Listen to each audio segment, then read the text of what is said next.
Welcome to the fourth and final e-lecture on Chapter 6 of your Secondary 2 History syllabus. What aspirations did people have for Singapore after 1945? Before we begin, please ensure that you have with you your textbook, writing materials for taking down notes, and a highlighter so you can highlight key points raised in this lecture. In this lecture, we will be looking at Chapter 6.4, People's Aspirations from 1963 to 1965. Thus far, we have learned about how Singapore had eventually merged with Malaya to become independent of British rule and a part of Malaysia. Here, we will examine issues that arose after the merger which led to separation. People's Aspirations from 1963 to 1965. Here, we will look at two segments: problems faced during the merger, which includes disagreements regarding the common market, disagreements regarding taxation, disagreements in political beliefs and privileges for the Malays, and separation from the Federation of Malaysia in 1965. Disagreements regarding the common market. Singapore hoped to enjoy economic benefits through the formation of a common market with the merger. This is so that there would be a larger market for goods produced in Singapore. As with a common market, they would no longer be taxed. However, the central government was concerned that a common market would lead to greater competition from Singapore, as goods from Singapore would no longer be taxed. Thus, this delayed the formation of the common market. Disagreements regarding taxation. Before the formation of the Federation, Malaya wanted to collect revenue in Singapore and give Singapore the amount it needed to run the state. However, Singapore wanted to collect its own revenue and send an agreed amount to the central government in Kuala Lumpur as taxes. It was eventually decided that Singapore would collect its own revenue.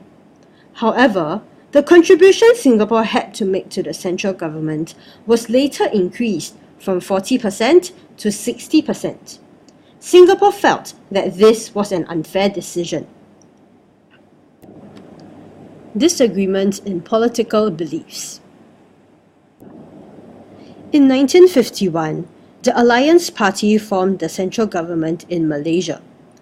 It was made up of the United Malays National Organisation, UMNO, the Malayan Chinese Association, MCA, and the Malayan Indian Congress, the MIC, each of which sought to represent the interests of their respective communities.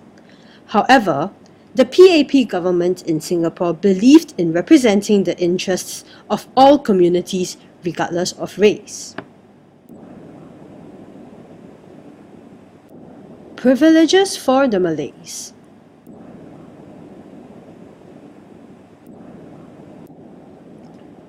To improve the social and economic positions of the Malays, the central government believed that it was necessary to give special privileges to the Malays in employment, business, and in education. For example, they provided free education for the Malays and also reserved a certain number of government jobs for them. The PAP government chose instead to focus on providing free education for the Malays to enable them to gain better opportunities in employment. The following are some results of the racial disagreements. The Singapore branches of UMNO, MCA, and MIC joined forces with the Singapore People's Alliance to form the Singapore Alliance Party, or the SAP. UMNO was unhappy when the SAP failed to win seats in areas that had a Malay majority in Singapore when it participated in the 1963 elections. Also, as a result of the PAP's policy, some UMNO leaders accused the PAP government of neglecting Malay interests in Singapore. This was expressed in the Utusan Melayu, a widely read Malay newspaper. It stirred up feelings of more Malays against the PAP. On 21st July 1964, over 25,000 Malays gathered at the Padang to celebrate Prophet Muhammad's birthday. However, the celebrations turned into a riot between the Malay and Chinese communities. 23 people died and 454 people were injured. To restore order, an island-wide curfew was imposed. Then in September 1964, another racial riot broke out. 13 people died and 106 others were injured. A curfew was once again imposed. As a result, the Alliance Party in Kuala Lumpur and the PAP agreed not to raise any matters that were racial in nature. Both also agreed not to challenge each other politically in elections for the next 2 years. In May 1965, the PAP, together with 4 Malaysian opposition parties, formed the Malaysian Solidarity Convention, the MSC. It aimed to achieve a Malaysian Malaysia where everyone was to be treated equally regardless of race. UMNO leaders were particularly upset with the MSC as it challenged the special position of the Malay community. Some were so angry that they even called for Prime Minister Lee Kuan Yew's arrest. Separation from the Federation of Malaysia in 1965. The growing unrest convinced the Tunku that differences between Singapore and the central government could not be resolved.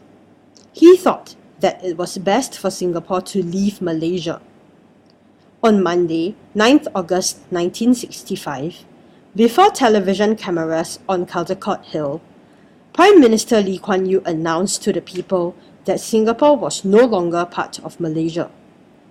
With the signing of the Independence of Singapore Agreement, Singapore was out of Malaysia and was now independent.